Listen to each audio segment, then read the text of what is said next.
Devin Booker is a legit MVP candidate and is one of the best two-way players in the league, but somehow dropped to 13th in the 2015 NBA draft. He's looking like a huge steal for the Suns, but who were the 12 players drafted above Booker and how have their careers panned out? So Devin Booker has been an elite scorer throughout his career, averaging 24 points, and has dropped a 70 bomb. Probably the best player to come out of this 2015 NBA draft. We're going to be talking about him more later.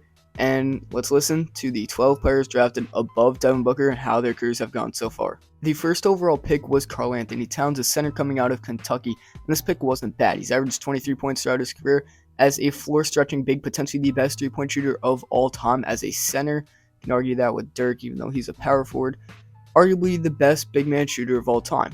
He has made a couple All-Star teams, made the playoffs last year with an electric Timberwolves team, and though he is having a down year this season, and has missed around half of the games because of an injury, he's still solid. The pairing with Gobert isn't good. There's a video out on it about Anthony Edwards. I talk about the Timberwolves in that, so go check that out after this if you're interested. But Karl-Anthony Towns, he's had a very solid career, and though I will say Devin Booker's probably had a better career than him, Karl-Anthony Towns definitely deserved to be picked this high. DAngelo Russell's picked second overall, and he has floated around plenty of teams, starting out with the Lakers, and then hitting his peak with the Brooklyn Nets, had about half a season with the Golden State Warriors, and has been with the Minnesota Timberwolves for about 3 full seasons now, which feels weird. It feels like a majority of his time was with the Brooklyn Nets. He had his peak there, averaged 23 points, led the team to the playoffs. We did average 24 with the Warriors. It was kind of empty. That Warriors team was not good. That was the Curry, Clay injury year where pretty much nobody was playing. With the Timberwolves, he's been solid around a 17 to 20 point per game score. He's shooting inefficient usually, but this season has jumped up to 46% from the field.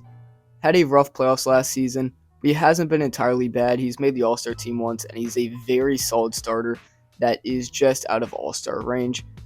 Not as good as Devin Booker, but still a very solid player. Jahlil Okafor was picked third overall, and his career has been very unfortunate. He's bounced around plenty of teams with the 76ers, Nets, Pelicans, Pistons, and has not played since 2020-2021. Looks like his NBA career is probably over. He had a very good rookie season where he averaged 17.5 points per game, but Embiid showed up, his minutes got less and less, got traded, and then just kind of went away.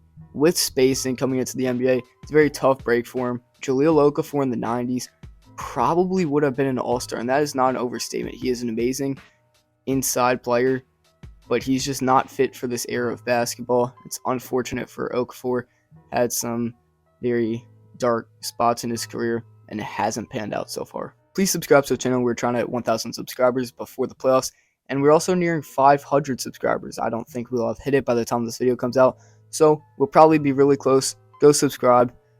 Thank you, and back to the video. Another big was drafted fourth overall, and that is Kristaps Porzingis.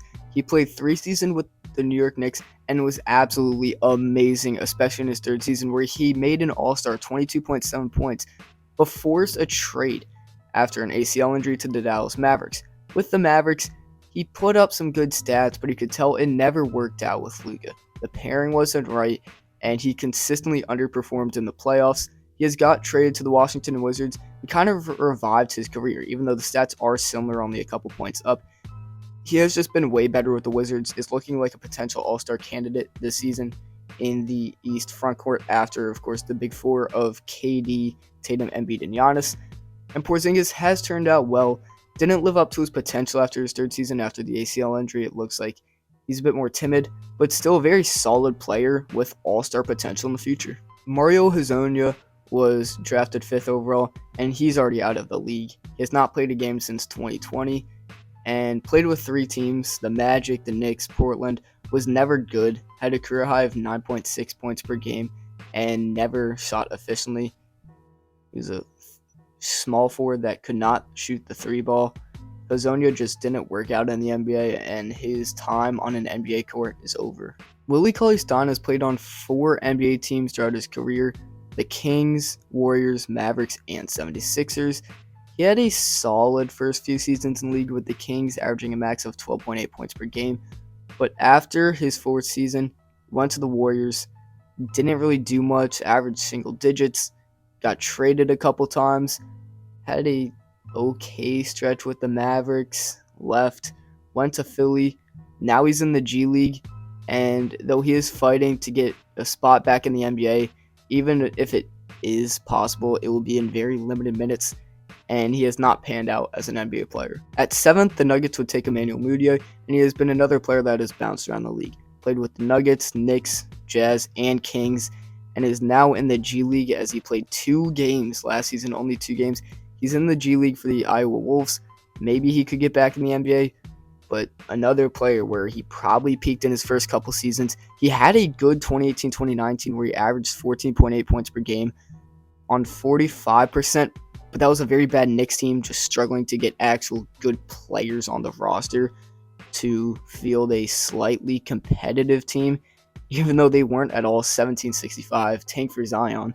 Didn't get him, got RJ Barrett. Emmanuel Mudiay had his best season there. I'm not really sure if that counts. The Knicks weren't trying to be good, but he's out of the league now with the Iowa Wolves, so hopefully we can see more Emmanuel Mudiay. Stanley Johnson is a name that I have not heard much recently, but he was picked 8th overall. Another player that has bounced around the league. Went to the Pistons after his 4th season, got traded to the Pelicans, then with the Raptors, stint with the Lakers, and now with the Spurs. Very interesting career arc.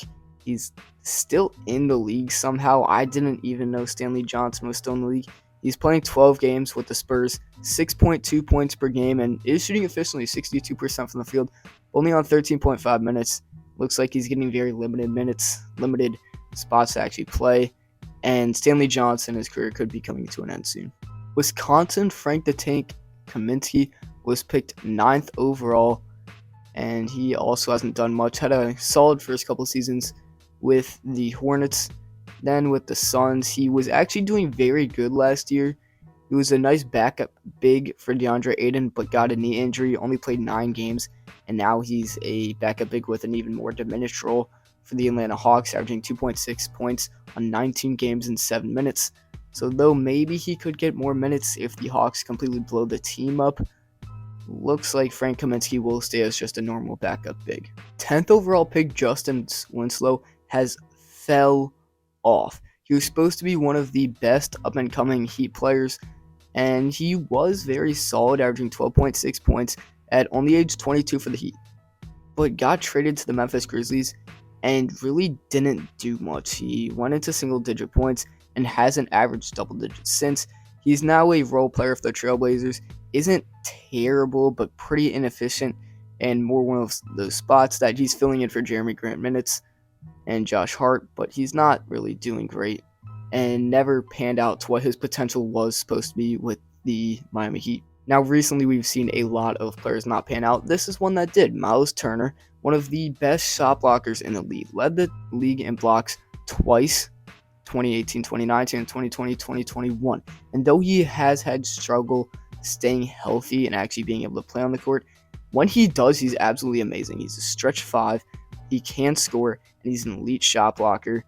This year, he's played a majority of the game, 34 of the 40 for the Indiana Pacers, who are 22-18, one of the most unexpectedly good teams, averaging 16.7 points on 38% from 3.